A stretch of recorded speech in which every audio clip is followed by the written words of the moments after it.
Okay, everyone, it is 1 p.m. Eastern Time, 10 a.m. Pacific. We are going to get started. Thank you so much for joining us today for this live Q&A with Jeff Astor, author of The Ultimate Self-Directed IRA and Business Development Vice President here at Broad Financial. Today, we're just hoping to have a quick session, 20 to 30 minutes long, where you guys can leave your questions in the chat box and Jeff can answer them directly. So without further ado, I'm going to hand it off to Jeff, who you should see on screen right now. Okay. Welcome, everybody. Thank you for coming. Glad you can join us. This is actually our first live Q&A done independently of the webinars that we've done. We do have the webinars on site on the website. You can look at some past webinars, and those usually do have Q&As at the end, but this is a brand new thing for us, just separate Q&As. In any event, this is the book that I've written. I've been at Broad Financial now. April makes the beginning of my 7th year, and it took about 6 years to be able to get the expertise to be able to write this book. It's actually meant to be a quick read. It's sort of my knowledge of the 6 years, 7 years here distilled into a read that can be done in 2 hours or less. We got lots of people saying, I never heard of this thing before. How come I didn't know about self-directed IRAs? It's actually chapter 2 of the book. But then they say, well, I'd like to get up to speed quickly. I said, for years, I didn't know what to tell them. I tried to talk to them, send them some PDFs and emails.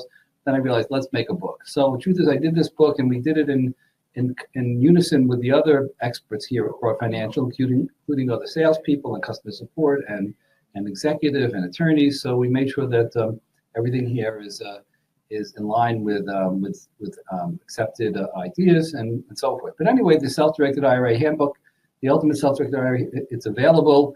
You can get it for us at our website. You can download it on Amazon. Just let us know. So if that's the introduction, Ryan, I'm ready to get started. So we have some questions? Yes. So the questions are coming into the chat box. Keep feeding them in, guys. I did get a few emails from people who said that they would not be able to attend, but they did want to get their questions answered. So they did leave me their questions over email. So I have 3 of those ready to go that we'll get to first. And just FYI for everybody who's attending and for everyone who couldn't attend, who was watching this on the recording, there actually will be a recording that you will be able to access 4 hours after this webinar is over. Okay, so let's get to the first question here.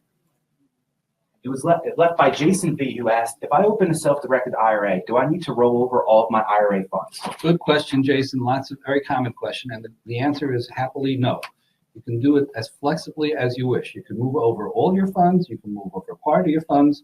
After you move over funds, it's very liquid. You can move them back out into another IRA. You know, lots of people want to diversify, so they're used to their funds are at a brokerage like a Fidelity or a Schwab, TD Ameritrade, and they want to move out. Usually, they don't want to move out all of them, but just part of them into a plan like ours. So that's absolutely permitted and accessible. And if you wanted to move it back out, or later on you wanted to add more, very easy to do with our plan. So yes. Okay, sorry. Our next question came from, and the answer is Sanjay G, who asked, does it make sense to have both a self-directed IRA and a standard IRA? I'm guessing that he means a self-directed IRA and an IRA that you would get at a Fidelity. Yeah, so it does. I mean, yes, it does make sense. It makes sense to do. Again, you have the flexibility. Does it make sense? The reality is that we're not investment advisors. Don't ask me, don't ask us, we're not going to tell you, should you invest in this, should you invest in that, but we can tell you if you want to invest in this, if you want to invest in that, we can tell you yes or no. But certainly the idea of diversification, that's really what our plans are all about. Wall Street would like to tell you diversification means balancing a portfolio with some, in this sector and that sector. And after all is said and done, though, it's not diversified in our sense of the word, with the way we understand it, because when the market goes up, all the boats go up, and it goes down, all the boats go down. But with a self-directed IRA, you could not only be in Wall Street and diversify there as much as you like, but now go off of Wall Street into things like real estate. Now, real estate also can go up and down, but if you're holding a real piece of real estate, chances are that's a diversification that can't match Wall Street. So the bottom line is, Sanjay, is that yes, you can do it, and probably most of our people probably are doing that. They're certainly not throwing everything into what our plans allow them to offer, but they do have a nice diversification, including the market. Often that's the case. Okay, next question. Kathy M asks, what is the difference between a custodial and self-directed, or IRA. I'm guessing that she means a custodial and a checkbook IRA. Right. So so Kathy, what's the difference between a custodial IRA and a checkbook IRA? So that's an excellent question, and really that's what we're all about. In truth, the whole idea of self-directed IRAs, which means IRAs to go beyond Wall Street, was the focus of a court case called Swanson and First Commissioner in 1996. Came to the Supreme Court. The Supreme Court around the year 2000 said it's true self-directed IRAs are legal. In fact, they always were legal retroactively to 1974. You can take your money out of Wall Street and just have to have a certain an IRA, you have to have some sort of custodian. So initially, it was understood and assumed that the custodian has to hold your money, and you have to run all your transactions through them. And that became known as the custodial self-directed IRA. But the industry evolved, and truth is, these things had been existing even before this, but probably more popular in the middle 2000s. Some attorneys that specialize in ERISA, which is retirement law, got together and they said, you know what, if we create a specialized LLC, we can take our money out of the custodian's hands and most of the functions out of the custodian's hands, and we can actually operate the LLC ourselves. We just need this custodian for some minimally required functions. And that became known as the checkbook IRA or the IRA LLC. So that is essentially was a evolution in the industry.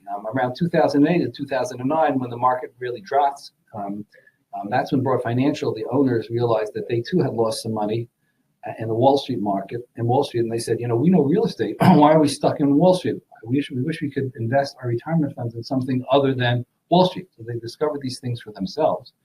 And when they looked into it, they realized that a checkbook plan is far superior to doing things with when it comes to real estate, because you have control of the checkbook. You can write the checks. You don't have to go through a third party, and you don't have to pay the third party for any right?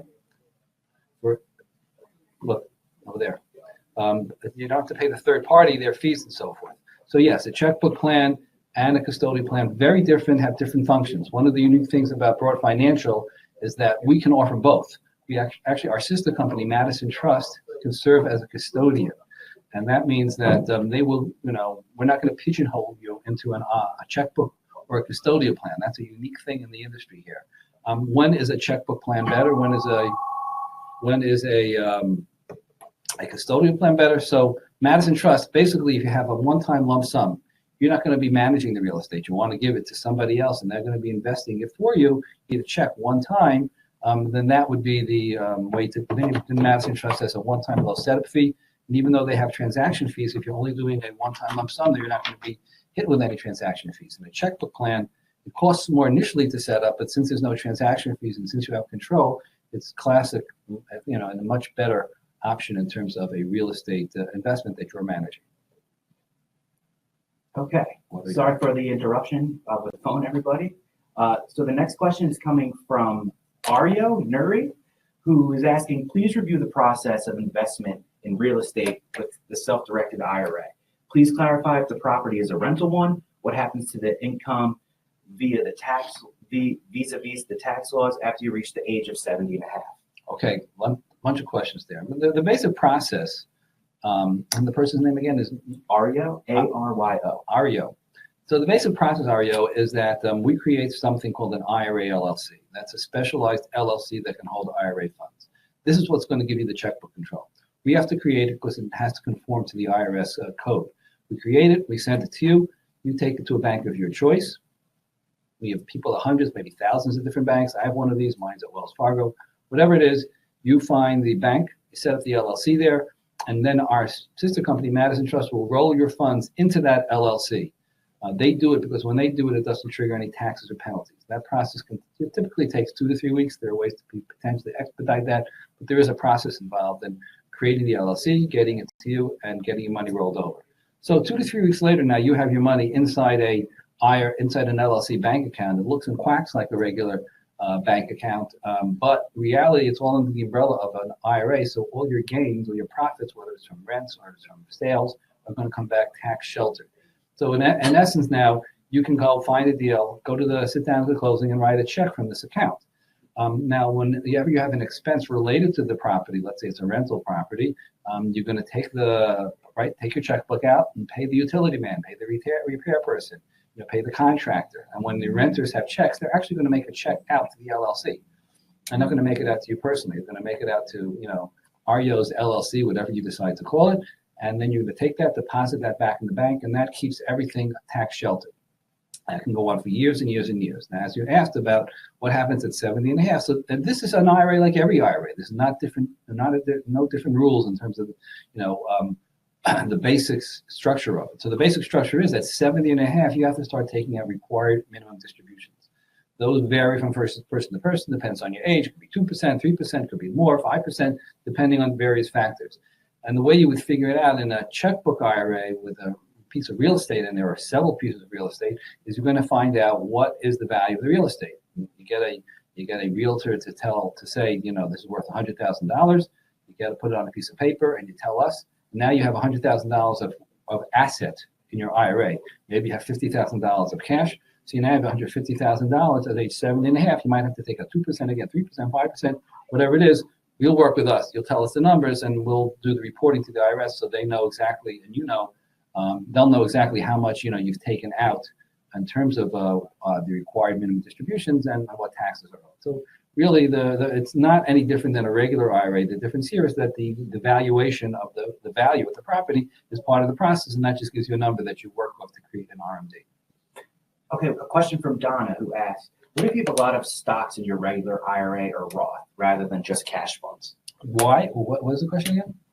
What if you have a lot of stocks in your regular IRA or Roth rather than cash funds? I think she's asking how the rollover process works. So what you can, again, you don't have to roll over everything, but whatever you want to use, let's say for a piece of real estate, that you have to go to cash. You'd have to sell it. You don't have to sell all your stocks, bonds, and mutual funds. You can keep whatever you want in there. But if you wanted to buy, let's say, $200,000 and you had $100,000 you wanted to buy a property with, well, you go to cash and $200,000 worth of your stocks. You can do that between Roth. You can do it traditional, whatever you have, whatever you want to use, you'd have to roll over. Can't go to cash and roll it over. But it's your choice how much and how often. But we can only roll over the cash. You keep your stock positions at the brokerage where you got them.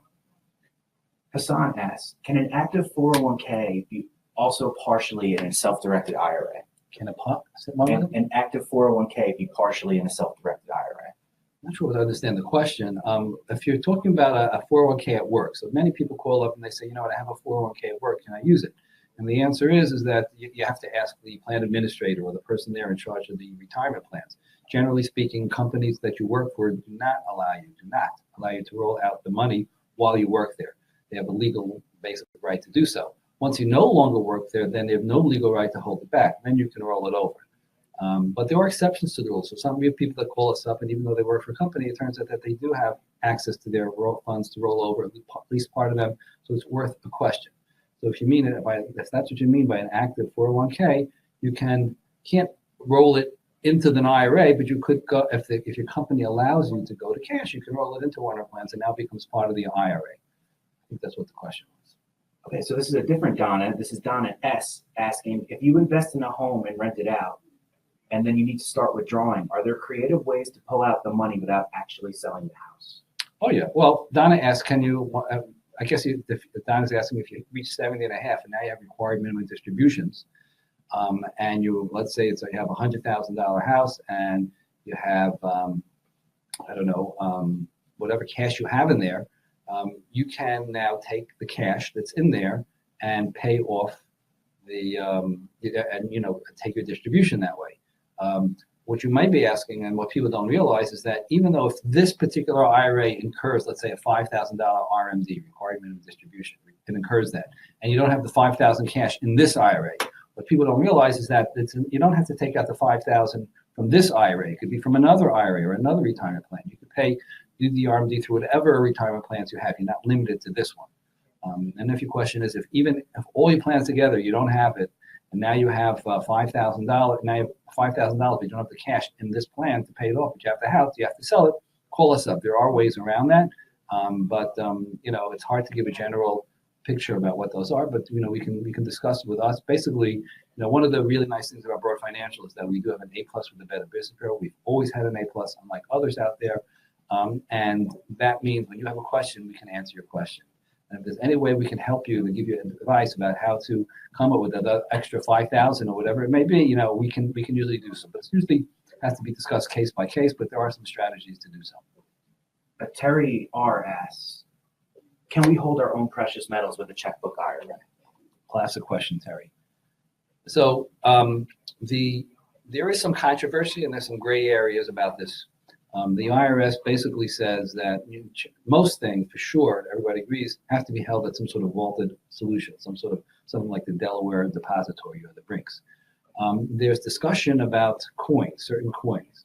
And the reason is because in the IRS code 408C, I believe it is, it gives certain indication there of specs of coins that may be able to be held privately. In an IRA, you have a trust company or a custodian involved.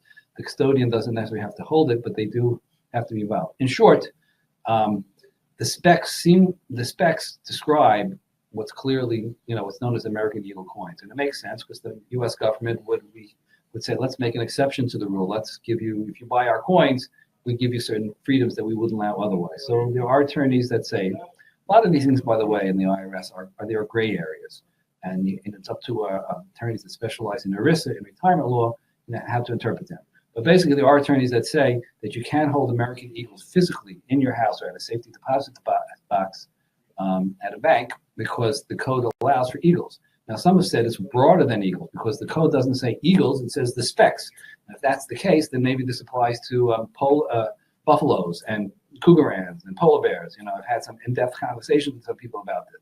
So my basic point is that, you have to find an attorney that's going to back you up or a position that's going to back you up, because there are some gray areas. But we do have people that have done so and that feel that it's not a problem holding some American Eagles.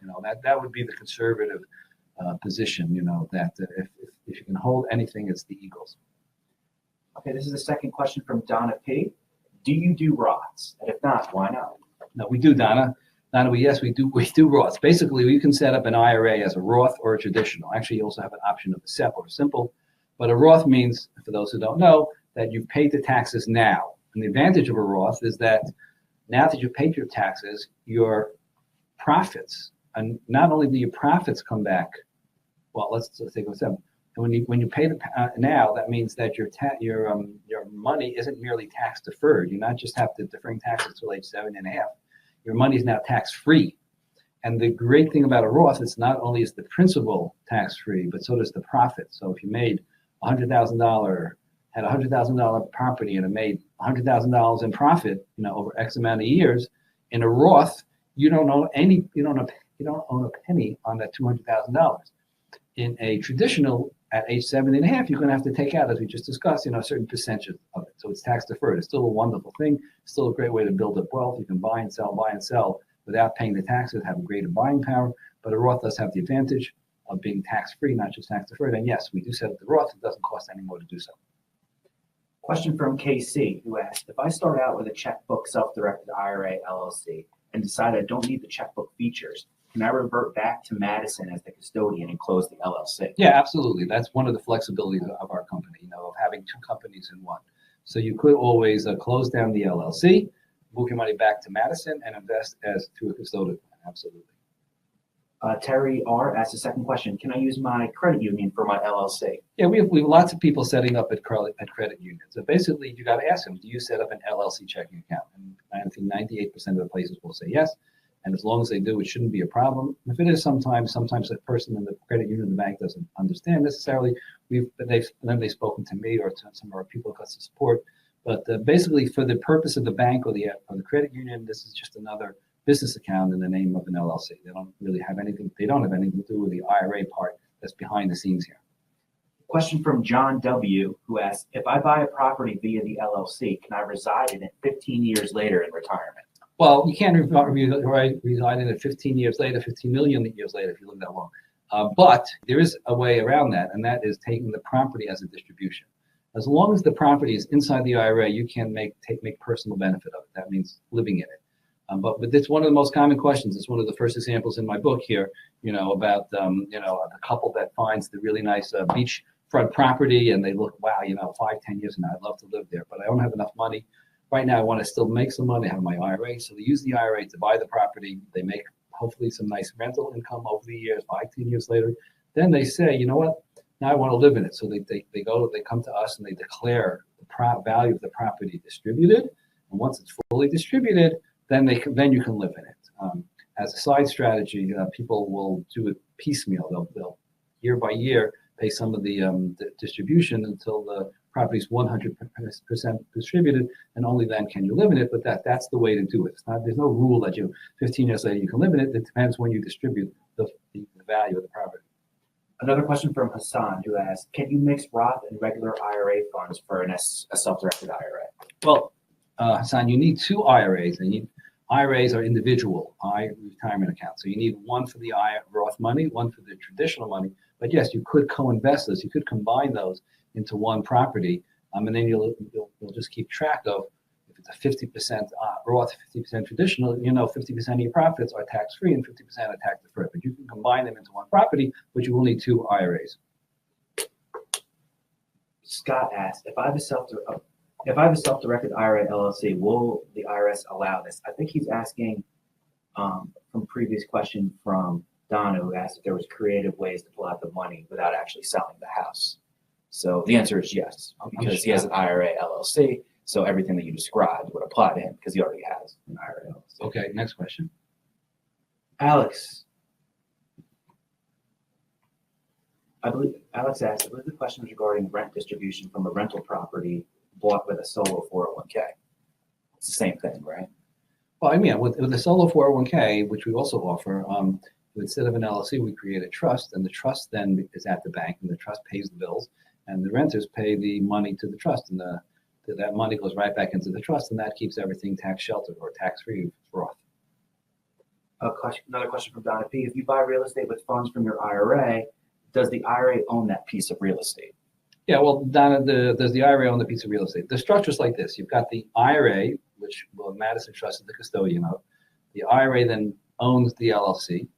The LLC then actually will hold a deed to the property. You'll be what's called a non-compensated manager to the LLC.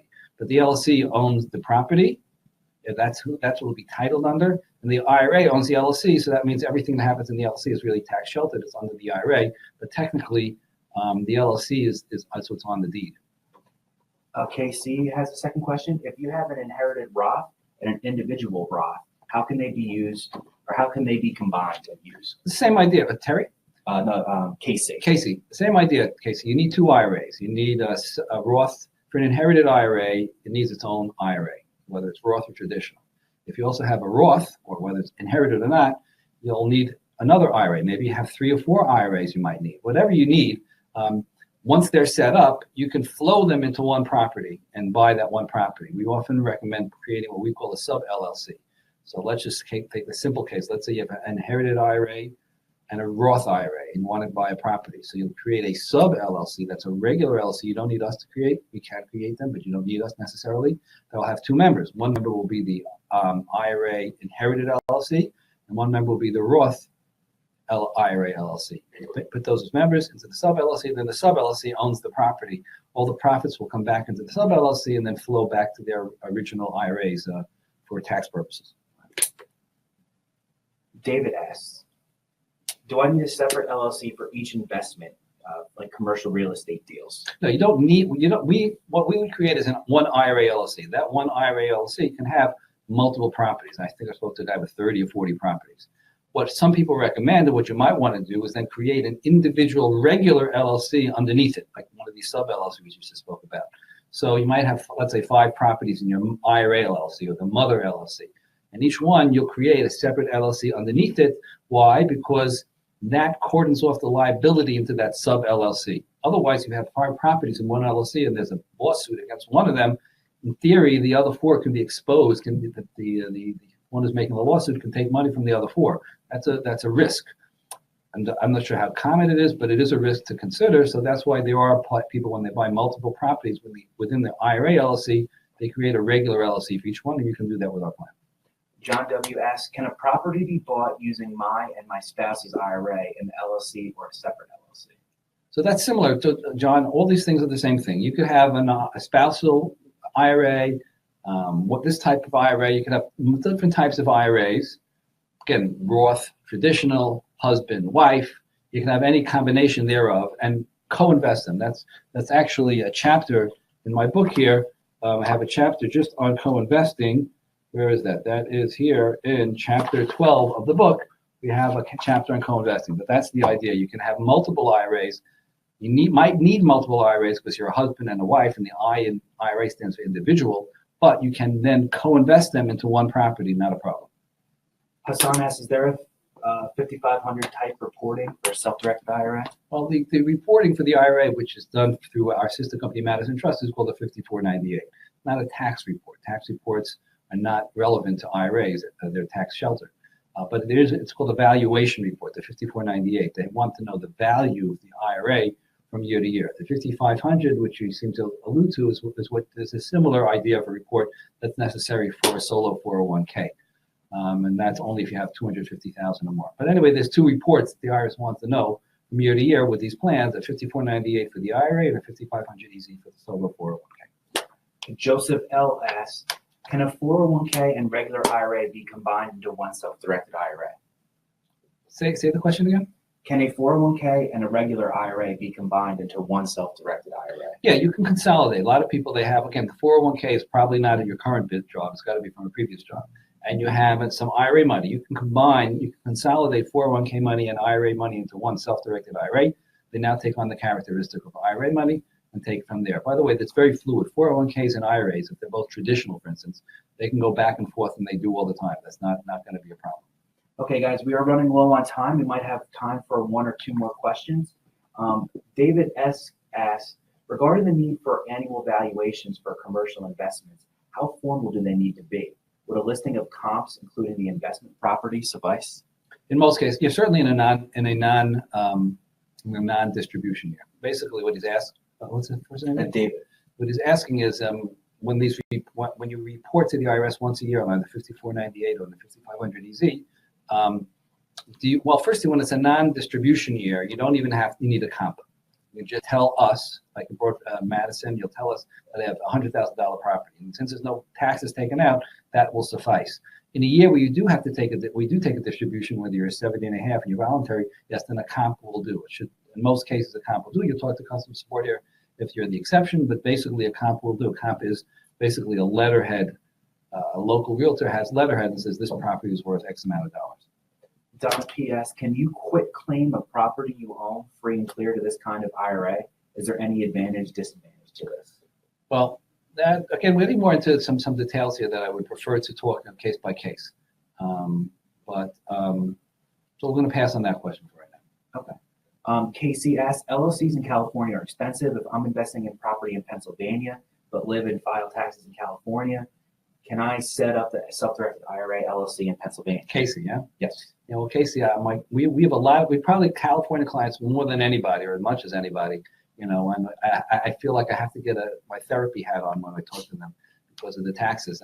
California LLC is exorbitant. It's way out of much more, right to in terms of what it costs per year, $800 per year to renew the LLC. We're going to create the LLC that's included in our costs, but the renewal LLC is on you. It's on the client. And most states are under $100. Many states are free. California is $800 per year. In addition to the $800 per year, California is extremely aggressive and does something that maybe only one other state does, is that even if you're investing out of state, we're going to treat your out of state LLC as a California LLC. So it doesn't help you to get a Pennsylvania LLC, which is basically free to renew. There are a couple of possibilities around it. Maybe you have two residences. Maybe you have a residence in California, one in Florida. Maybe we can talk about a solo 401k, which is a trust in an LLC. But usually, if you're California, you're pretty much stuck with an IRA LLC from year to year. It's hard to say. There are people that have done it and said, you know what, my investment is in Colorado or Pennsylvania, and I'm not worried about California. And they don't get caught, or maybe they have an attorney that can argue that it's not this case. The general rule is, though, that they're very aggressive, and you can assume that they will come after you, even though you're investing in Pennsylvania. They want you to pay that $800 per year for the LLC. Okay, everybody. Unfortunately, we are running out of time. I hope that we got to all of your questions that we could. There were a couple that were left on the table. Unfortunately, Jeff doesn't have time to answer them right now, But if you call us at 800-395-5200, or if you email info@broadfinancial.com.